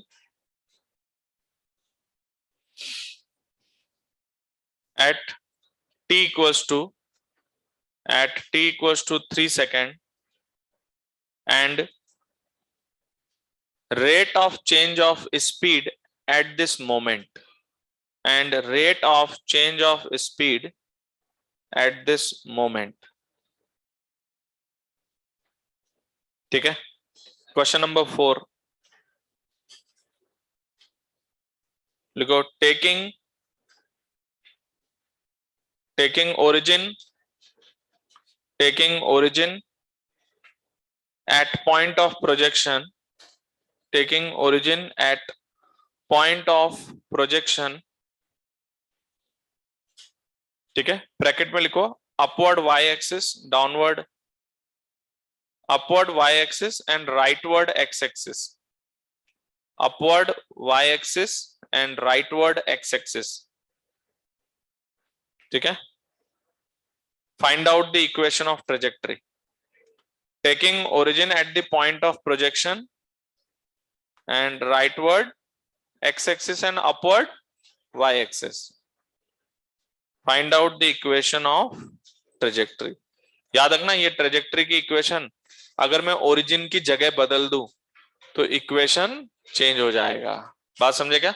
equation बदल जाएगा, path तो इसका यही है, trajectory तो यही है हमारे पास। तो पार्टिकल को किस वेलोसिटी से प्रोजेक्ट किया था हॉरिजॉन्टली? 20 मीटर्स पर सेकेंड। एक मिनट रुक जाओ। तो टावर की हाइट कितनी है? 125 मीटर्स। कितनी वेलोसिटी से प्रोजेक्ट किया? 20 मीटर्स पर सेकंड। ये ऐसे जा रहा है। अभी तक आपको पता नहीं है कि ये कर्व पाथ की इक्वेशन क्या है, अभी हम निकालेंगे, देखते हैं कैसी इक्वेशन आती है। तो इधर देखो, ये हाइट 125 मीटर है, तो हमने आपसे रेंज और टाइम ऑफ फ्लाइट तो पूछ लिया है। अब मैं पूछ रहा हूं किस टाइम पर? टी इक्वल टू, अब ध्यान से सोचना, जो एनालाइज करना है क्या वो नेट है? क्या मैंने आपसे वेलोसिटी डिस्प्लेसमेंट जो पूछा ये सब नेट वैल्यूज होंगी? तो इनको निकालने के लिए दो म्यूचुअली परपेंडिकुलर का यूज करना है। तो मैं यूज कर रहा हूं हॉरिजॉन्टल और वर्टिकल। आप क्या यूज करेंगे? आपकी मर्जी है, आप इधर और इधर जा सकते हो। आपका क्वेश्चन 15 मिनट की जगह 20 मिनट लेगा सॉल्व होने में, समझ रहे हो क्या? पहले आप इधर लोगे एक डायरेक्शन, फिर परपेंडिकुलर लोगे, फिर दोनों डायरेक्शन की वेलोसिटी निकालोगे, फिर एंगल निकालोगे। बात समझ रहे हो क्या? आएगा सेम ही, लेकिन वो तरीका ज्यादा अच्छा नहीं है, क्योंकि यहाँ पर हॉरिजॉन्टल वर्टिकल से नेट निकालना इजी टास्क है। तो बताइए, इसकी हॉरिजॉन्टल वेलोसिटी चेंज नहीं होगी, तो हॉरिजॉन्टल के तो कुछ करना ही नहीं। ये लो कितनी, but it is not net, this is a component. Net value निकालने के लिए अब दूसरा कंपोनेंट परपेंडिकुलर ही लूंगा मैं, तब उनके वेक्टर्स हमसे आएगा। तो मान लो मैंने डाउनवर्ड क्या माना? पॉजिटिव। अभी डाउनवर्ड अपने सॉल्यूशन करते वक्त मान रहा हूं, तो vertical velocity v equals to u plus v equals to u zero plus g into t. T कितना? 3। तो दिस इज योर 30 प्लस में आया क्या? तो जिधर माना है ये उधर ही है, तो इधर कितना? 30 मीटर्स पर सेकेंड। तो यानी पार्टिकल की नेट वेलोसिटी इन दोनों का वेक्टर सम होगा। तो velocity at t equals to 3 second is root over 20 square plus कितना आ रहा है? 10 रूट 13। वेरी गुड, तुम लोग कैलकुलेशन पे ध्यान दे रहे हो अच्छी तरह। तो 10 root 3 equal to 10 root 13 metre per second आ गया नेट। आप अगर घर पे सब्जेक्ट सीखते हो तो आज क्या करना, जाके एक एंगल लेना 45 डिग्री पे, उस पे जी को रिजॉल्व कर देना दोनों तरफ, ठीक है। फिर क्या करना, उस 45 डिग्री पे भी फाइनल वेलोसिटी 3 सेकंड पे निकालना, इधर परपेंडिकुलर पे निकालना, और वो दोनों भी म्यूचुअली परपेंडिकुलर है, स्क्वायर एंड ऐड करोगे, फाइनल आंसर यही आएगा। तो इसलिए हमने उसको सेलेक्ट नहीं किया, क्योंकि दोनों तरफ एक्सेलरेटेड मोशन है। तो इजी वे है कि हॉरिजॉन्टल और वर्टिकल डिस्कस किया जाए, यस और नो? अच्छा, ये आ गया। इस वेलोसिटी का अगर मैं आपसे हॉरिजॉन्टल से एंगल पूछ रहा हूं तो what is the velocity with the horizontal, बता सकते हैं? या वर्टिकल से? तो angle made by the particles velocity with vertical निकाल रहा हूं। कहां से? वर्टिकल। तो कौन सा एंगल है? ये है फाइ। ओके, कितना होगा? 10 phi. 10 phi 10 phi is your 20/30, that is cos phi. sin phi चाहिए तो आप डायरेक्ट निकाल सकते हो। What is cos phi? यहां से निकाल लो, या डायरेक्ट 30/v से आ जाएगा। 30/v 10 रूट 13, समझ रहे हो क्या? तो 3/√13, ऐसा sin फाइ 2/√13 है। आ गया? अच्छा अब बताइए, इस समय पर मैंने आपसे डिस्प्लेसमेंट भी पूछा है, तो डिस्प्लेसमेंट भी नेट क्वांटिटी है। Displacement is a vector joining initial to final, मुझे ये चाहिए, यानी इसकी लेंथ चाहिए। तो मैं किस बात पे भरोसा कर रहा हूं कि एक बार ये डिस्प्लेसमेंट मिल जाए और एक बार ये दोनों म्यूचुअली परपेंडिकुलर है, तो इनका वेक्टर सम करके, तो what is the horizontal displacement? तो हॉरिजॉन्टल मोशन अनएक्सिलेटेड है क्या? तो delta x is the displacement, वो डायरेक्टली यू डेल्टा टी लिखा जा सकता है। तो यू डेल्टा टी कितना है, यू की वैल्यू 20 और टाइम 3, कितनी दूरी आई 60 मीटर्स। अब उसका डाउनवर्ड डिस्प्लेसमेंट क्या है, तो delta why U T plus half A T square. ध्यान से देखते जाना, ये अब किधर आ गए हम, वर्टिकल, तो वर्टिकल इनिशियल वेलोसिटी 0 है, तो delta Y equals to vertical velocity 0 plus half acceleration G, और टी कितना, that is delta Y is 45 metres. तो ये पता चला हमें कि ये हॉरिजॉन्टल तो है 60 मीटर और ये है 45 मीटर। तो what is the net displacement? हालांकि नेट बोलने की जरूरत नहीं है, डिस्प्लेसमेंट ही नेट होगा।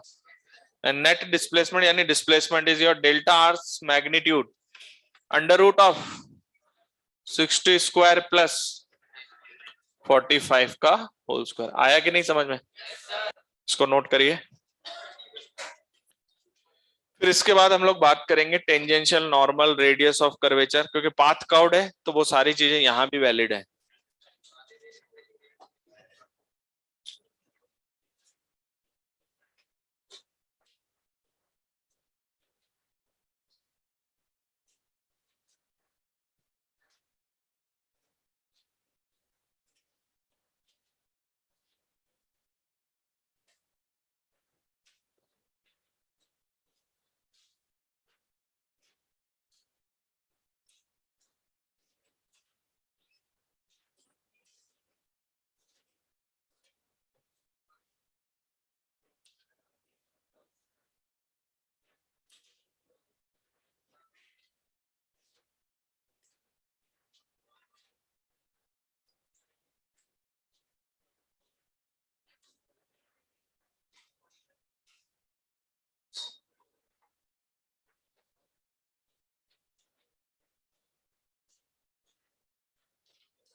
ये वैल्यू 75 मीटर्स आ रहा है, देख लो तो। जो भी आएगा मैंने यहां छोड़ दिया है। ओके,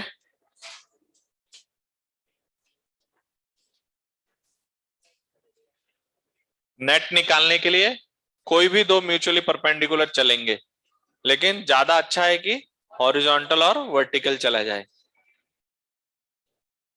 और कंपोनेंट निकालना है तो जिस डायरेक्शन की बात करें सीधा उसी डायरेक्शन में चले जाओ, उस डायरेक्शन की इनिशियल वेलोसिटी और उस डायरेक्शन का एक्सीलरेशन दोनों देख लो।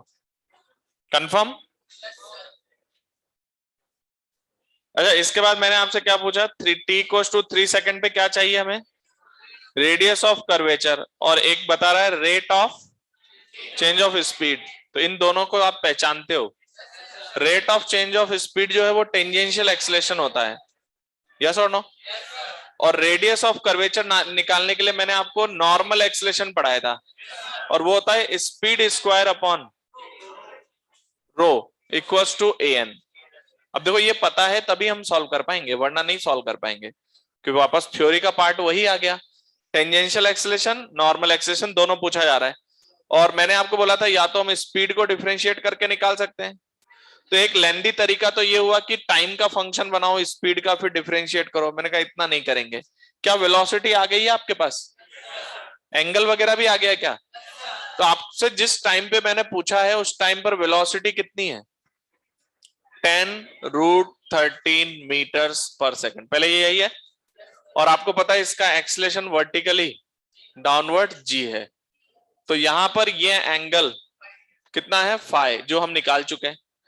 तो क्या इसका tangential acceleration g cos phi और normal acceleration g sin phi, समझ गए? तो g cos फाई वेलोसिटी के डायरेक्शन में है या अपोजिट डायरेक्शन में है? तो देखो क्वेश्चन ने पूछा है rate of change of speed, तो जब मुझे ये rate of change of speed देना होगा तो वो 80 होगा और वो g, लेकिन प्लस या माइनस? प्लस।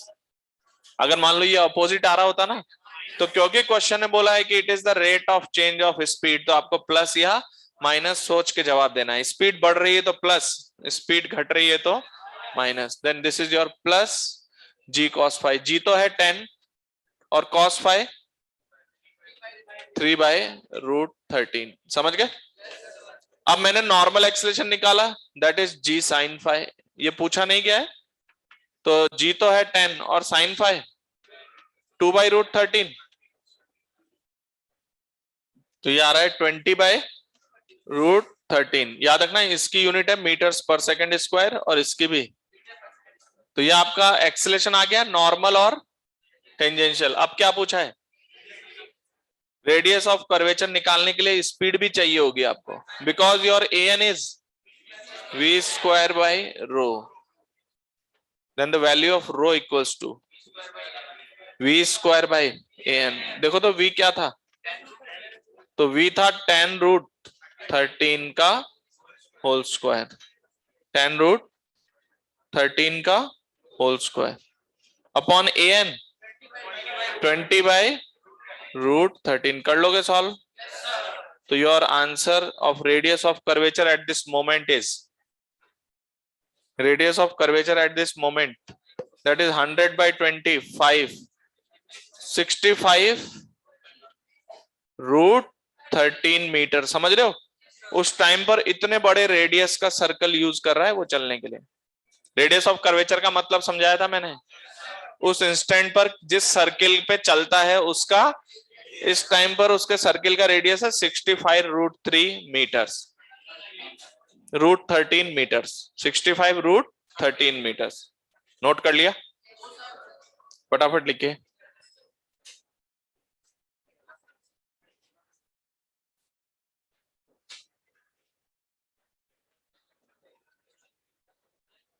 हाँ,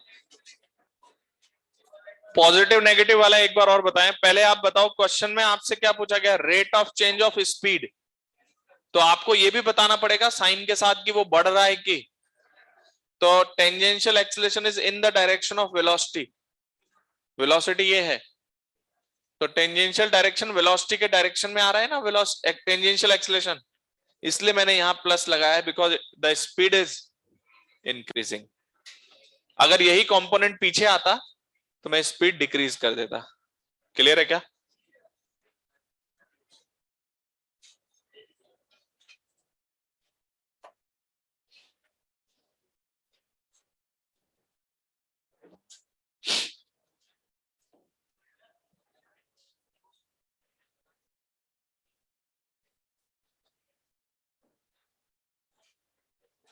नोट कर लिया?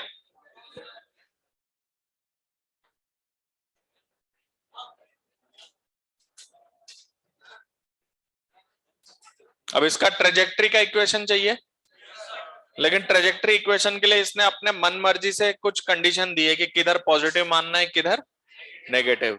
मतलब इक्वेशन ऑफ ट्रेजेक्ट्री ओरिजिन पे डिपेंड करेगा प्लस एक्स और वाई। अगर मान लो मैं एक्स वाई बदल दूं तो आपको इक्वेशन उसके हिसाब से चलाना है। तो पहले बताओ इसका ओरिजिन कहां दिया इसने? At the point of projection. देखो तो इक्वेशन ऑफ ट्रेजेक्ट्री निकाल रहे हैं, the origin is at point of projection and y direction upward और एक्स डायरेक्शन। एक मिनट, अब मुझे इक्वेशन ऑफ ट्रेजेक्ट्री का मतलब एक्स और वाई में रिलेशन लाना है। तो आपके पास एक्स इनिशियल वाई इनिशियल कितना है? एक्स इनिशियल भी 0 और वाई इनिशियल भी 0, क्योंकि आप याद रखना आपके पास इक्वेशन एक्स निकालने की नहीं है, आपके पास इक्वेशन डिस्प्लेसमेंट निकालने की है। डिस्प्लेसमेंट है डेल्टा एक्स और डेल्टा वाई। तो बताइए delta x in horizontal direction, किस डायरेक्शन में? हॉरिजॉन्टल में। क्या डेल्टा एक्स डायरेक्ट लिख सकता हूं u इंटू टी? तो u कितना है, सॉरी x फाइनल x और x इनिशियल 0। u कितना है मेरे पास 20 into T, 20 into t. T कितना? एट एनी टाइम t, तो x की वैल्यू 20t। अब आपको किधर बात करनी है? Vertical. Delta y equals to you t. पहले तो फॉर्मूला लिख रहे हैं लेकिन यहां गड़बड़ कर दिया मैंने। अपवर्ड इज टेकन एज, तो delta y equals to U T तो 0 लेकिन minus half G T square. तो मेरे पास डेल्टा y ये आ रहा है and delta y is y final minus y initial, that is equals to minus half G T square. तो यहां से मेरा y आ रहा है minus half G T square. अब अगर हम इन दोनों को देखें तो इनसे t एलिमिनेट कर दो, आपको इक्वेशन ऑफ ट्रेजेक्ट्री, तो ये और ये मिलाने पर इक्वेशन आ रही है मेरे पास y equals to minus of g by 2 और x की वैल्यू, t की वैल्यू x बाय 20 का, तो y equals to minus of g x square upon 2 into 400, यही ना? 800 कर दो इसको। ये आपका इक्वेशन है।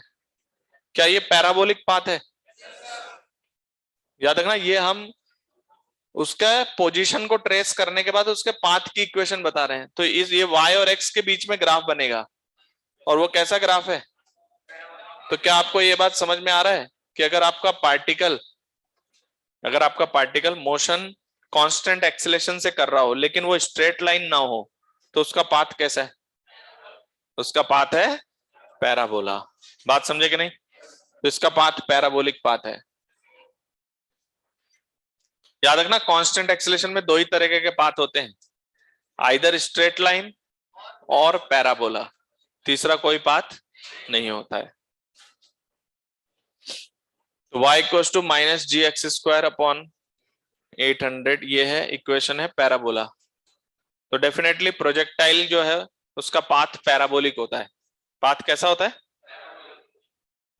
इस इक्वेशन से बोल रहे हैं, क्या कहते हो? y equals to minus of some constant into x square. ये किस तरीके का फंक्शन है? पैराबोलिक। एक की पावर 1 है, दूसरे का स्क्वायर है, एक क्वाड्रेटिक है, एक लीनियर है। तो इसका मतलब y जो है वो क्वाड्रेटिक इक्वेशन से शो हो रहा है, इसलिए आपका पैराबोलिक पाथ होगा। समझ में आ गया क्या?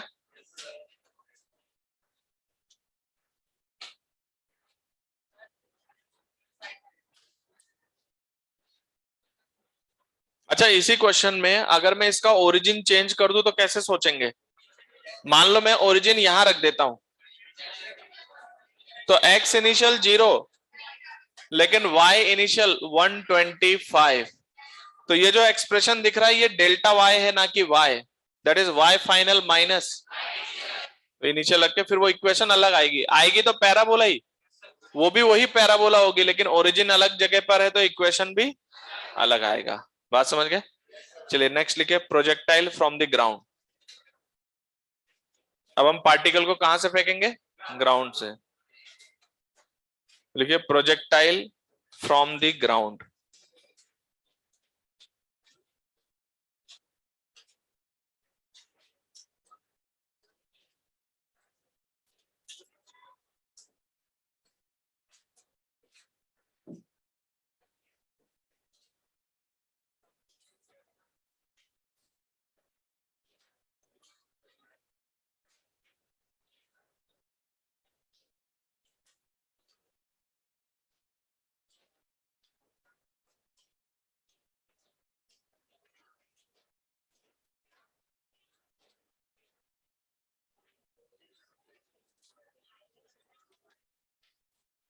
देखिए एक पार्टिकल है, यहां से हमने उसको u इनिशियल स्पीड से फेंका है और उसका angle of projection with the horizontal at an angle theta हमने प्रोजेक्ट किया है।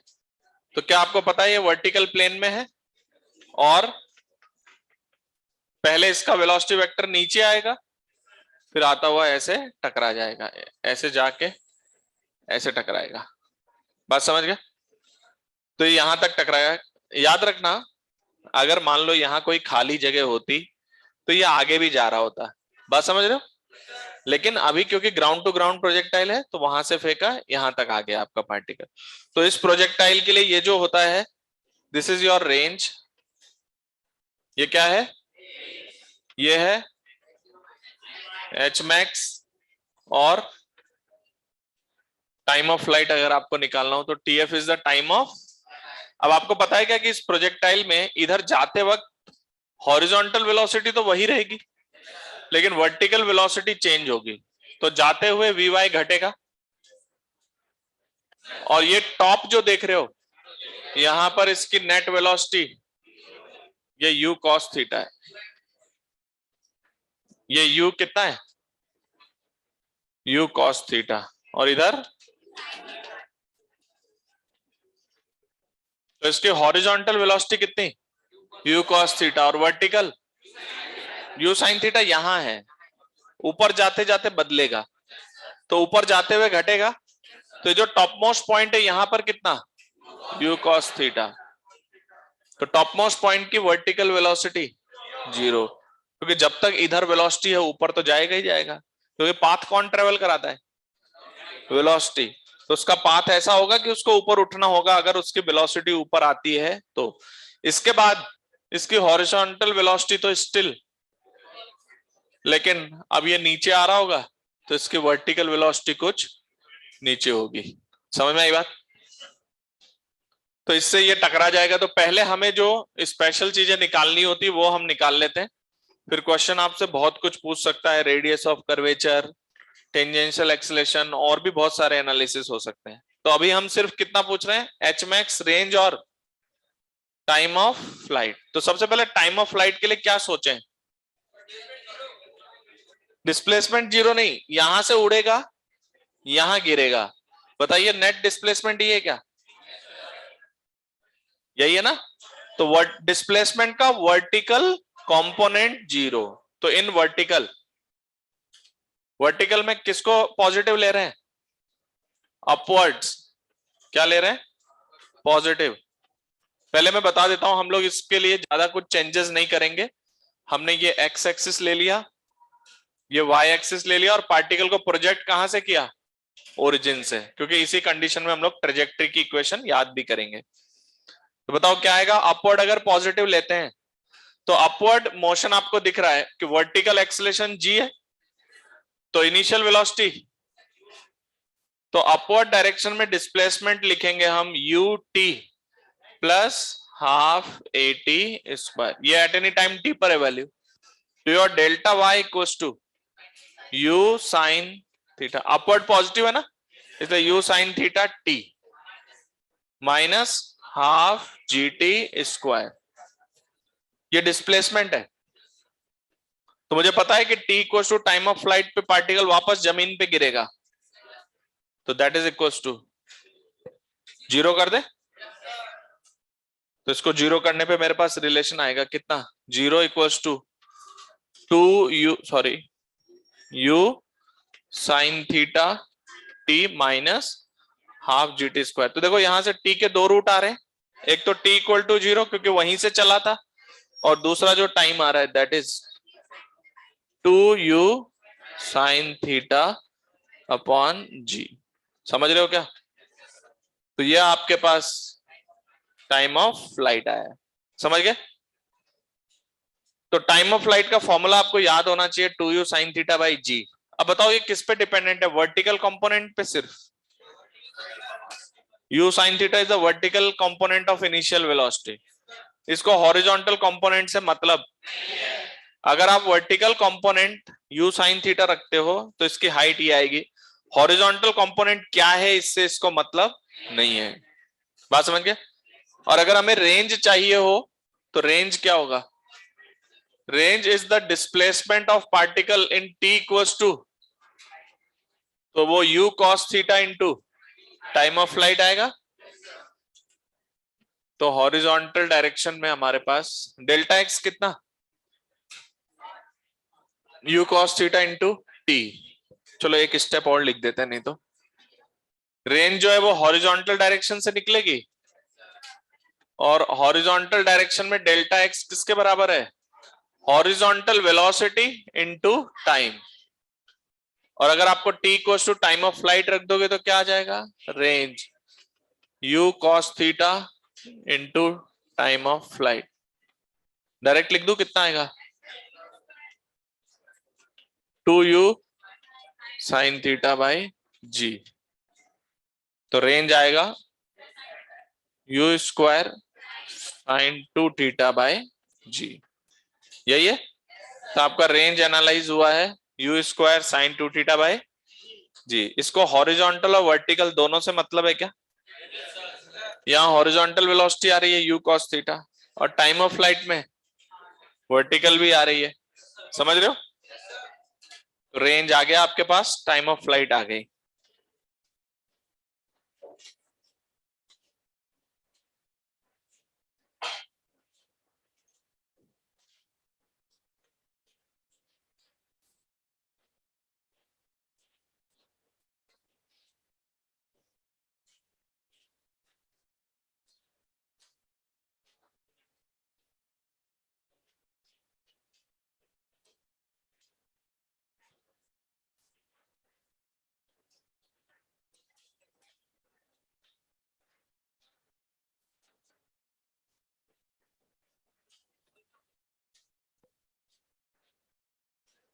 ओके,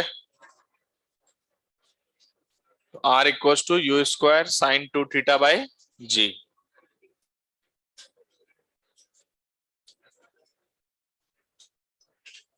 ओके, और मैक्सिमम हाइट कैसे निकालें?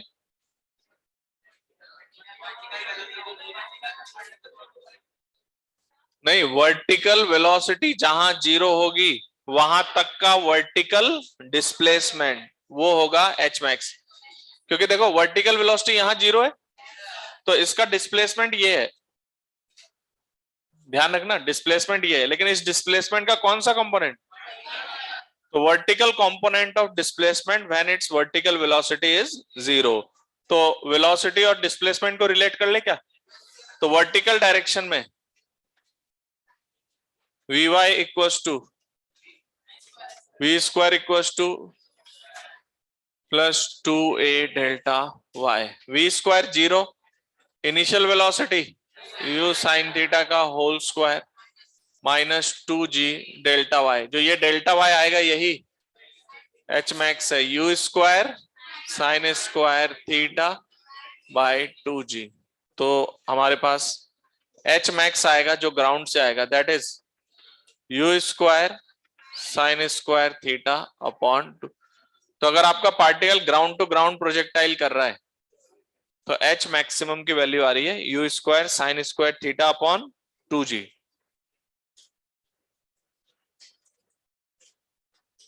क्लियर?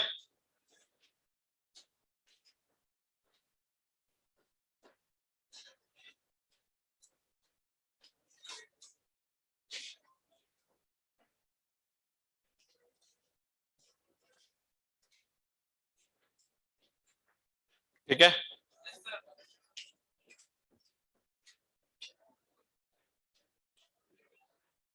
u स्क्वायर है, u square sine square theta upon 2g। Okay, अच्छा देखो टाइम ऑफ फ्लाइट भी वर्टिकल वेलोसिटी पर डिपेंडेंट है, और एच मैक्स भी। तो आप जितना ज्यादा वर्टिकल कंपोनेंट लेंगे उतना ज्यादा हाइट टच होगा, ये बात सही है। और जो रेंज है उसमें ये हॉरिजॉन्टल वेलोसिटी है और ये वर्टिकल, ये दोनों का रोल होता है। बात समझ गए? अच्छा, हम इसकी इक्वेशन ऑफ ट्रेजेक्टरी निकाल रहे हैं किसकी हेल्प से? एक्स और वाई इनिशियली ओरिजिन लेकर। तो याद रखना आपके पास इक्वेशन एक्स वाई की नहीं है, आपके पास इक्वेशन है डेल्टा एक्स और डेल्टा वाई। तो x initial y initial zero है क्या? तो यहां से इक्वेशन ऑफ ट्रेजेक्टरी आएगी हमारे पास, that will be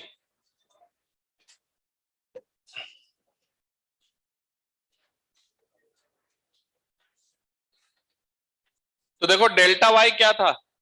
u sine theta T minus half G T square, इसको मैंने लिख दिया y माइनस 0, और डेल्टा x हमारे पास है u cos थीटा t, जो किसके बराबर है x माइनस 0। आपको रिलेशन किस में चाहिए, x और y में, तो यहां से t को निकालो x upon u cos theta और यहां रख दो, तो यहां से मेरे पास आएगा y equals to u sine theta, t की value x upon u cos theta minus of half g और t स्क्वायर, t कितना x upon u cos theta का। तो ये इक्वेशन याद होनी चाहिए, y equals to x tan theta minus g x square upon 2u square cos square theta. अरे समझ गए, this is the equation of, इसमें हम लोग कुछ ज्यादा चेंजेस नहीं करते हैं, हमेशा ओरिजिन वही लेंगे उसके करस्पॉन्डिंग। समझ में आई बात?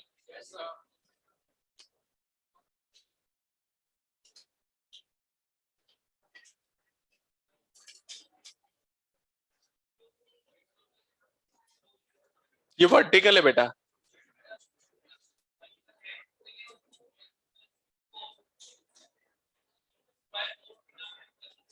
नहीं कर सकते हैं आप, वन माइनस कॉस स्क्वायर लिखना चाहो लिख दो, ऐसे नहीं होता, फिर वन भी तो है। हाँ मतलब इधर देखो, मेरी बात कहने का पर्पज ये है, बैठ जाओ, आप कह रहे हो कि भाई साइन स्क्वायर को कॉस स्क्वायर कर देंगे तो हॉरिजॉन्टल वेलोसिटी, तो डेफिनेटली बात तो वही आएगी ना, कि जैसे मान लो आपने किसी यू स्पीड पे किया, तो अगर उसका वर्टिकल कंपोनेंट जितना ज्यादा होगा उतनी हाइट ज्यादा होगी, या इसको ऐसे बोल दो कि हॉरिजॉन्टल कंपोनेंट जितना कम होगा उतना वर्टिकल कंपोनेंट ज्यादा होगा। बात समझ गए ना? तो बेसिकली डिपेंडेंसी किस पर है, अगर हम देखें, अगर मैं आपसे ये कहता हूं दो अलग अलग प्रोजेक्टाइल है कोई भी स्पीड हो, और कंपेयर करो कि उनकी हाइट किसकी ज्यादा होगी किसकी कम होगी, तो किस पे फोकस करोगे? कह दो जिसका वर्टिकल कंपोनेंट ज्यादा है ना। डेफिनेटली आप हॉरिजॉन्टल भी बना सकते हो इसको, समझ गए क्या, पर वो वन माइनस होगा ना, तो उसके करस्पॉन्डिंग बना दो। तो मेरा कहने का मतलब है हॉरिजॉन्टल देखकर नहीं, वर्टिकल को देखकर हम डिसाइड करेंगे। हाँ बिल्कुल, उसके लिए मैं इनविटेशन नहीं लिखूंगा सबको कि भाई याद रखना है, t equals to 2u sine theta by g याद रखना है, इक्वेशन ऑफ ट्रेजेक्ट्री याद रखना है, रेंज याद रखना है, time of flight H max, ये सब याद होना चाहिए। ओके, नीचे एक रिमार्क लिखिए,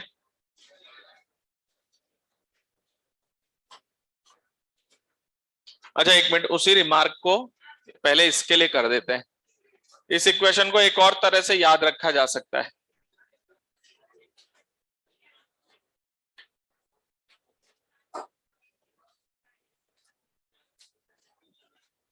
देखो इधर y equals to x tan theta common ले लिया, देखो बातचीत कैसे हो रही है एकदम, one minus two u square cos square theta और divided by x tan theta. Okay, ये आ गया हमारे पास। अब इसको सिंप्लीफाई करें तो x बचेगा, sine theta upon cos theta, एक कॉस थीटा कट जाएगा, तो बेसिकली y बच रहा है आपके पास x tan theta one minus x by r. क्या ये रेंज है? तो आप r की वैल्यू देख सकते हो, यहां क्रिएट हो गया, तो इस फॉर्मेट में भी याद रख सकते हैं।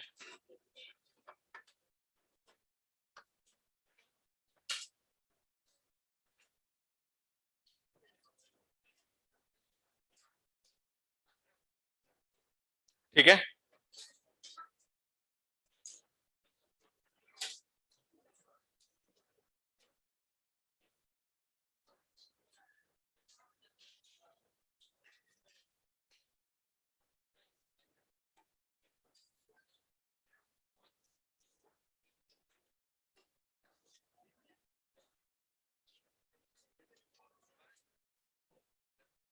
क्या हुआ,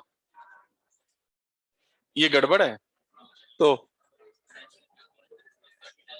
हाँ क्या एक्सप्रेस करेगा, जितना cos theta cos square theta जितना कम होगा एच मैक्स ज्यादा होगा।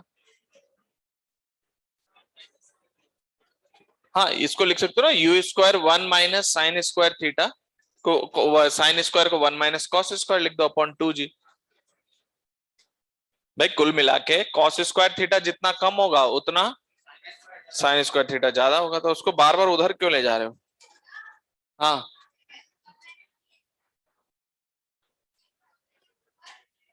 हाँ, ये x से x कटेगा और यहां पर ये बन जाएगा आपका। होमवर्क नोट करें नेक्स्ट क्लास का।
1 minute 1 minute,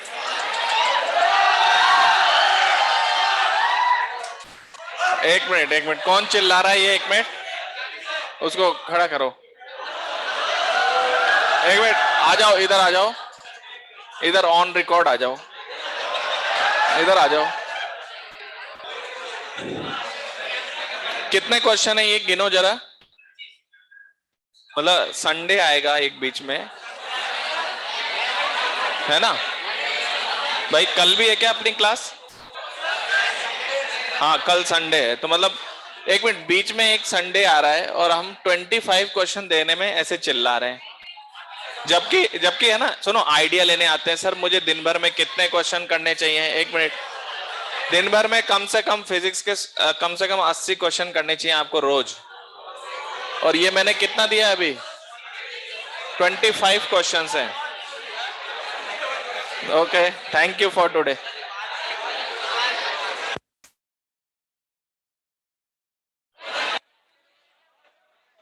okay, next class में करके लाना है इतना होमवर्क। Thank you.